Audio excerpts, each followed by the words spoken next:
Mozambican flood victims displaced in Malawi are reluctant to return home. We'll explain why.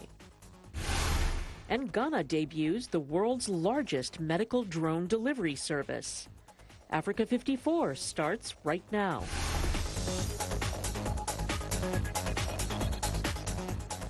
Good evening and welcome. I'm Vincent McCory and this is Africa 54. We begin our broadcast tonight in Southern Africa, where in the aftermath of Cyclone Kenneth, heavy rains are continuing to hamper much-needed relief and deliveries in Mozambique. The death toll from the storm has risen to at least 38. Cyclone Kenneth hit Mozambique late Thursday, the second deadly cyclone to slam the country in 6 weeks following Cyclone Idai. Now, the torrential rain is causing floods and landslides, and more rain is likely to add to the misery, cutting off roads that aid groups are using to transport supplies. Mozambique's disaster management agency says more than 23,000 people are without shelter and nearly 35,000 homes have been damaged or destroyed. Cyclone Idai smashed into southern Africa in March and killing more than 1,000 people across Mozambique, Zimbabwe, Malawi, and Madagascar. Now, for more on the challenges facing victims of Cyclone Kenneth, Daniel Tim, Chief Communications Officer for UNICEF in Mozambique, joins me by phone from Pemba. Good evening, Daniel.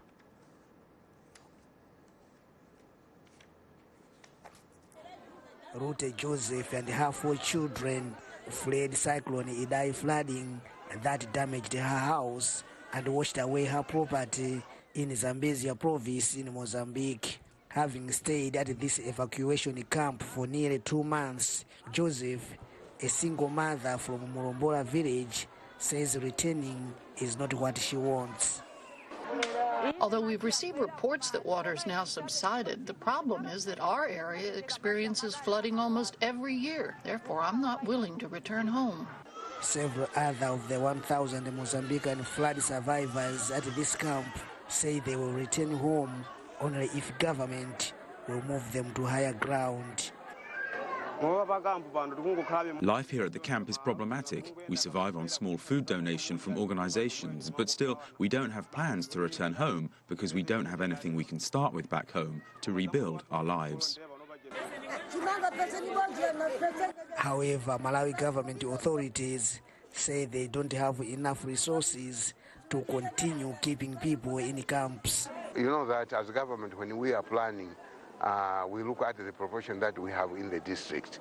And the coming in of this Mozambique, it means they have worsened our budget, which was very small. And the coming in of these people, it means we are constrained, knowing that the resources are now going to a larger number of people.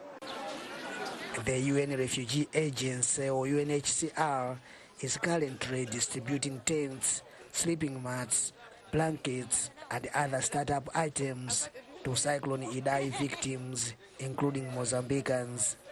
As a UN Refugee Agency, Protection Agency, International Protection Agency, we cannot also leave them aside. But we are not only assisting the Mozambican, we are assisting and the Mozambican and the people from Malawi. This, I want to be clear that we are not discriminating. In March, Cyclone Idai killed over 1,000 people and damaged many houses across Mozambique, Zimbabwe, and Malawi. The arrival of a second storm in Mozambique, Cyclone Kenneth, has reinforced Joseph and Mateus' fears of returning home. Lamek Masina for VOA News and Sanje. Well, Burkina Faso is facing massive internal displacement because of violence. The United Nations reports say more than 1,000 people have been, 100,000 people have been displaced this year in the West African nation. As VOA Pentagon correspondent Kalabab reports in part 2 of our 3-part VOA series on Burkina Faso, the displacements are taking a deep toll on children and teachers forced out of their classroom. These Burkinabe students are hard at work with their latest social studies lesson. But with each passing week in Burkina Faso, fewer classrooms like this one remain open. The reason? It is a matter of life and death. The threat from jihadist violence is now so severe in Burkina Faso that 150,000 children can't go to school and about 5,000 teachers can't teach in their classrooms. The laughter in this elementary school playground rings bittersweet in the ears of displaced teacher Sia Michael. He remembers the joy of his students, he says, before Islamic militants burned down his school and forced him to flee. They often left messages saying that if they return and you're still there, your life will be in danger. In this case, what are you going to do? You have to leave. Once they burn down the school, then your life is next. The closings have spread across the country's east and north, where jihadists from neighboring Niger and Mali have spilled over the borders. Opposed to Western education, the militants destroy some schools like Michael's. Others are closed by teachers, worried they'll be targeted next. Badina Joseph fled his village near the nation's northern border with Mali after Salafists showed up with specific demands. They warned teachers that if we did not move or start teaching in Arabic, the following day we better leave the village. They required us to teach in a language unknown to us, so we closed the schools and left before December holidays. Education advocates say the closings will lead to long-term repercussions for Burkina Faso's future. Any Burkinabe must be concerned because to destroy a country, you just need to destroy education. Officials are working to reopen some schools, but many fear children won't attend as long as violence remains on the rise. Carla Babb, VOA News, Ouagadougou, Burkina Faso. Well, despite U.S. counterterrorism efforts across the globe, U.S. officials say America alone cannot defeat insurgencies. It needs reliable partners to protect people from attacks and prevent them from happening again. That's why the U.S. has tripled its security assistance to Burkina Faso, one of several West African nations battling extremists. In Wednesday's series finale, Carla Babb reports that U.S. officials are facing big challenges as they try to improve the country's law enforcement. So be sure to tune in. Now, Sudan's military rulers say they were ready to negotiate with the opposition over the political future of the country, but there should be no further unrest after Tuesday, a reference to protests disrupting train and bridge traffic. Opposition groups and protesters are pressing the Transitional Military Council to speed up the transition to civilian rule after the army ousted former President Omar al-Bashir on April the 11th. The main organizers of the protests, the Sudanese Professionals Association, is calling for civil disobedience and a general strike, as meetings with the military leadership have yet to provide any breakthrough on the creation of a joint civilian-military transitional council. The military council said Tuesday that it will not disperse a protest sit-in that has been taking place outside the Defense Ministry since April the 6th. The military also says it has accepted the resignations of 3 transitional military council members. The SPA had demanded that the 3 be dismissed over their alleged role in a crackdown that killed dozens of protesters. Well, we want to know what you think about Africa 54 and the stories we cover. Join the conversation on Facebook. The address is Africa 54. We're also streaming our show live on Facebook, so check us out and share our show with your friends. Find me on Twitter at VOA Vince McCory. Still ahead on Africa 54, the drug delivery service takes flight in Ghana. But first, a look at Tuesday's headlines.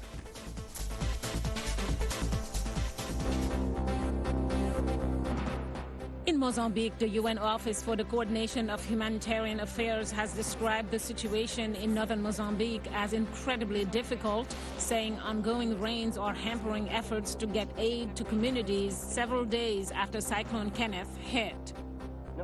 In Sudan, number 2 of the Sudanese Military Council, Mohammed Hamdan Daglo, says 6 Sudanese security personnel have been killed nationwide in clashes with protesters. In Kenya, police officers dispersed demonstrations in the capital, Nairobi, as they held up signs of Kenyan President Uhuru Kenyatta, referring to him as the face of corruption. Finally, in Senegal, the French Agricultural Research Center for International Development opens the first conference on digital agriculture in West Africa in the capital, Dakar. Hello, I'm Vincent McCory, inviting you to the new look Africa 54, premiering soon. Same great team, but with new energy and a new host, Esther Githui-Ewart. Hi, and welcome. We'll bring you a closer look at politics, technology, health, and so much more, backed by VOA correspondents across Africa and the world, including perspectives from Washington, D.C. and Africans achieving abroad. Same time, same channels. Stay tuned.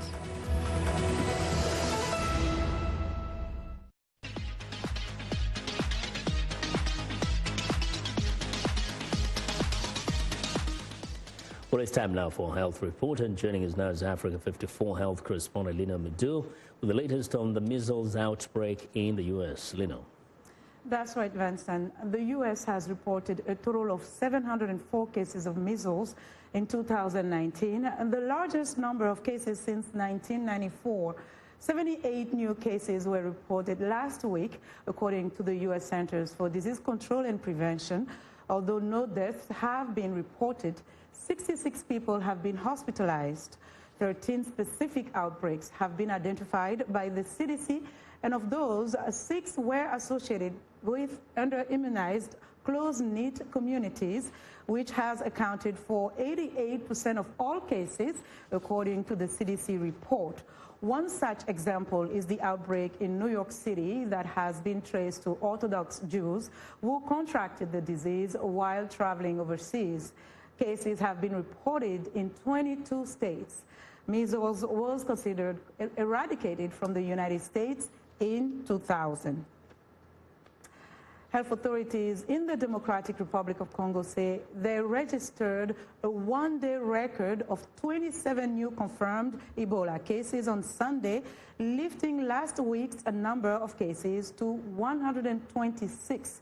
They say this is the biggest outbreak in 1 week since the current outbreak was first declared last August. The previous record was 110 confirmed cases a couple of weeks ago. Observers say the Ebola outbreak in the country's eastern region is now spreading at its fastest rate, largely due to a spate of attacks by militiamen and others distrustful of the international response. In the past 2 months, 5 Ebola centers have been attacked, and a senior World Health Organization official was killed by militiamen 10 days ago. At least 891 people have died. The Ebola virus causes severe vomiting, diarrhea, and bleeding. Now, the world's largest medical drone delivery service has been launched across Ghana. The Global Vaccine Alliance says hundreds of drones have begun delivering life-saving vaccines, blood, and medicines to patients in some of the country's most isolated areas without the need for a pilot. Healthcare workers are placing orders by text message when supplies run out. Drones then fly in from 4 distribution centers, hover over health posts, and drop deliveries using tiny parachutes. The project, led by Zipline, a California-based robotics company, is designed to deliver to some 2,000 health facilities, serving 12 million people across the West African country. The aim is for deliveries to arrive within 30 minutes, according to Gavi Chief Executive Seth Berkley. The advantage of this is that in those cases, they can text, send a message, and while the clinic is still going on, they can get a resupply of the vaccines that are necessary, and that allows them to complete full vaccination, which increases confidence.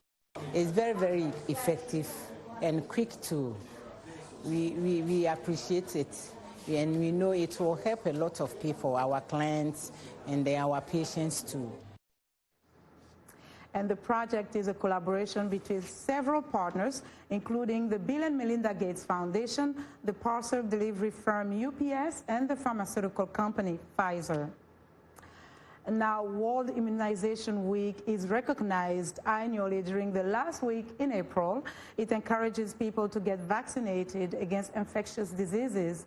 This year, as the number of reported measles cases in the U.S. increases, public health officials are facing pushback from some who fear vaccines could be dangerous. Health officials argue the vaccine is safe and emphasizes that measles can cause serious harm or even death. The controversy is at the center of this week's plug-in with Greta Van Susteren. VOA's Elizabeth Cherneff tells us more. Who has the right to decide who should and should not be vaccinated? In the United States, most schools require students to be vaccinated, but there are exemptions to the rule. There are medical reasons. Anybody who would be allergic to these vaccines needs to be exempted. Then there are religious reasons. A very small number of religions prevent their children from being vaccinated. The Centers for Disease Control and Prevention reports more than 600 cases of measles in the U.S. so far this year. That's the second highest total since 2000, the year many experts thought measles was eradicated nationwide. The viral infection causes fever and rash and can have serious complications including pneumonia, deafness, and even death.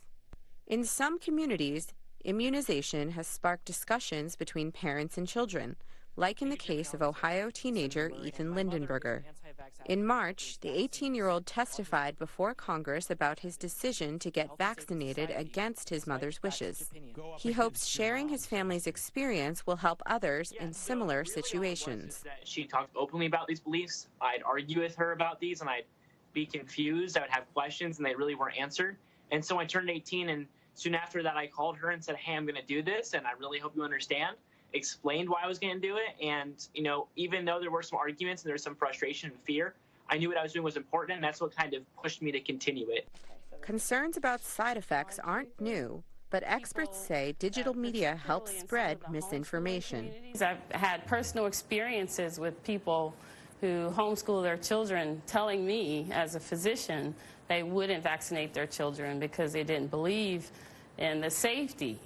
But we didn't hear about this as much because they didn't have social media to spread the messages. Despite the controversy, vaccine rates in the U.S. are still high. A CDC study found that 94% of children in the U.S. receive the first dose of vaccines that protect against measles, mumps, rubella, and other vaccine-preventable diseases. Elizabeth Cherneff, VOA News, Washington. And that's our health report for today. To stay in touch, find me on Twitter at Lenore Moudou. Back to you, Vincent. Thank you. Make sure you get all your shots, Lenore. Thanks a lot, and be sure to watch Lenore Moudou's health report every Tuesday and Thursday on Africa 54.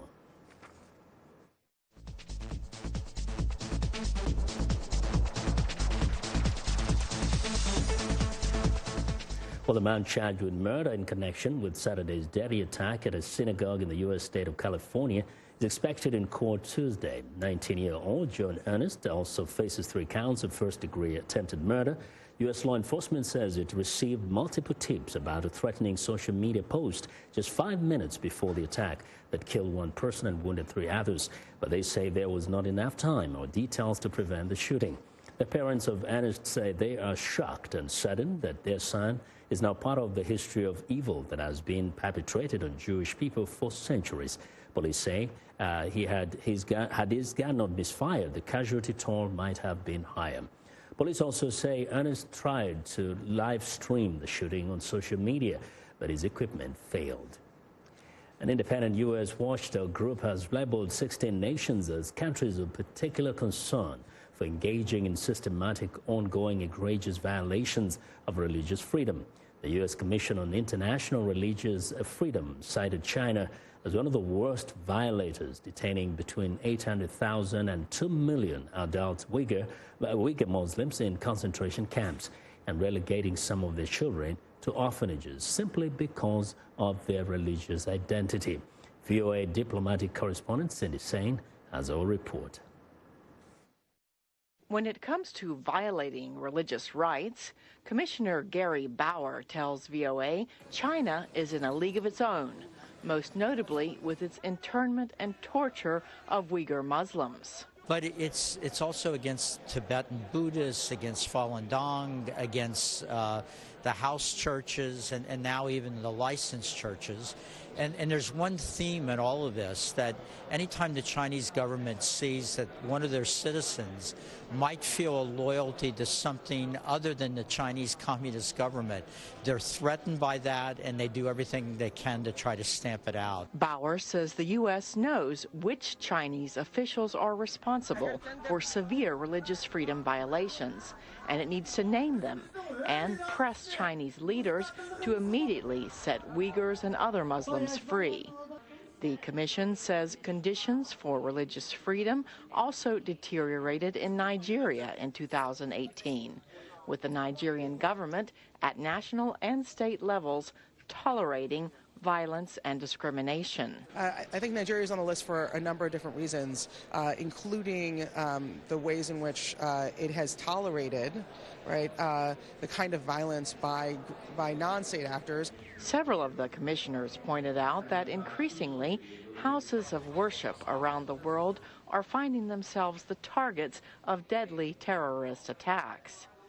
Democratic Congressman Jim McGovern agrees. We saw the terrible tragedy that just recently happened in California, another attack on a synagogue. We see attacks against the Muslim population in the United States and around the world. We've seen Christian churches being a focus of attacks here in the United States.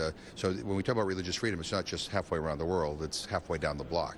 McGovern and Republican members of Congress said protecting houses of worship and religious freedom around the world is one issue that Americans across the political spectrum can agree on.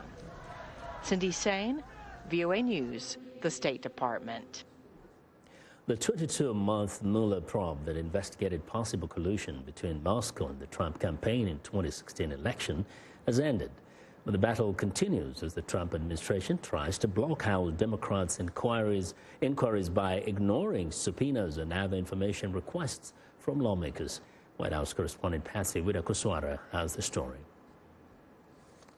Hush money payments allegedly made to adult film star Stormy Daniels, the security clearance for President Trump's son-in-law, and special counsel Robert Mueller's probe on Russian meddling in the 2016 election. These are some of the controversies being investigated by congressional Democrats. On Sunday, House Judiciary Committee Chairman Jerry Nadler threatened to subpoena Attorney General William Barr if he refuses to testify this Thursday about the Mueller report. The administration says it disagrees with the format of the questioning. Is the House wanting to have staff and others interview Attorney General Barr? It really is outrageous the way that they're behaving. Democrats have already subpoenaed several officials, including former White House counsel Don McGahn, who threatened to resign rather than carry out Trump's 2017 order to fire Mueller. Trump says he will fight all subpoenas. I have been the most transparent president and administration in the history of our country by far. Although there is debate on whether some testimony should be made public, most constitutional scholars agree the president has no legal basis to refuse to respond to Congress. In fact, that in and of itself is an independent reason potentially to impeach a president because then he wouldn't be following the take care clause of the Constitution, under which the executive has to take care that laws are faithfully executed. Polls show most Americans oppose impeachment. After the release of the Mueller report, Trump has threatened to take Democrats to the Supreme Court if they impeach him. No collusion. The move is questioned legally, but the rhetoric may be effective politically. Most of us don't read those kinds of documents every day and don't understand the kinds of arguments and, frankly, evidence standards that are in them. So to repeat a conclusion that's as simple as no collusion over and over again has been effective. Meanwhile, Trump's personal attorneys have sued House Oversight Committee Chair Elijah Cummings, a Democrat, for issuing a subpoena seeking Trump's personal financial records. The administration is also denying requests from Democrats to hand over Trump's tax returns and is refusing to comply with subpoenas in the investigation of the controversial decision to add a citizenship question to the 2020 census. Patsy Widakuswara, VOA News at the White House.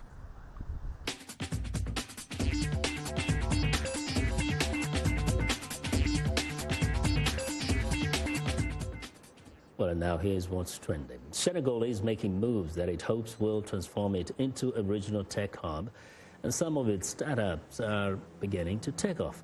Based on World Bank figures, the Africa Technology Business Network has mapped the number of tech hubs in Africa. Senegal came in last with 12 compared with more than 50 each in South Africa and Nigeria, and more than 30 each in Kenya and Egypt.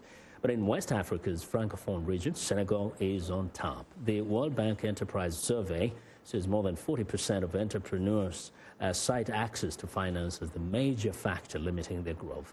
They concluded that a new class of financial instruments must emerge to provide the funds these early-stage businesses need. Meanwhile, at the Beijing International Horticultural Expo, high-tech rules the day.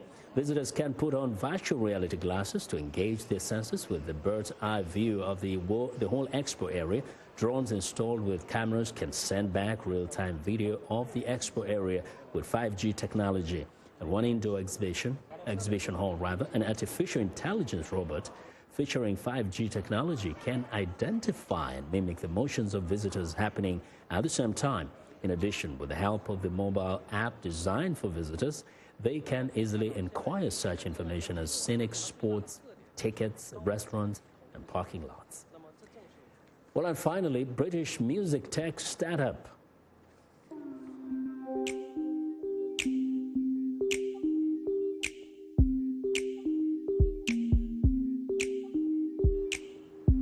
Maimo has launched a redesigned version of their Maimo gloves, changing the way musicians play and create electronic music. Sensors in the gloves measure movements in the hand from the smallest bend of the finger to the orientation of the wrist, freeing electronic music artists from knobs and sliders. The first users of the gloves became popular with a mixture of classical pianists, film composers, beatboxers, in addition to pop star Ariana Grande, who used the gloves on her 2015 world tour. And that's what's trending today. Well, and that's our show for today. Thanks a lot for watching, and we look forward to seeing you again tomorrow. Have a good night.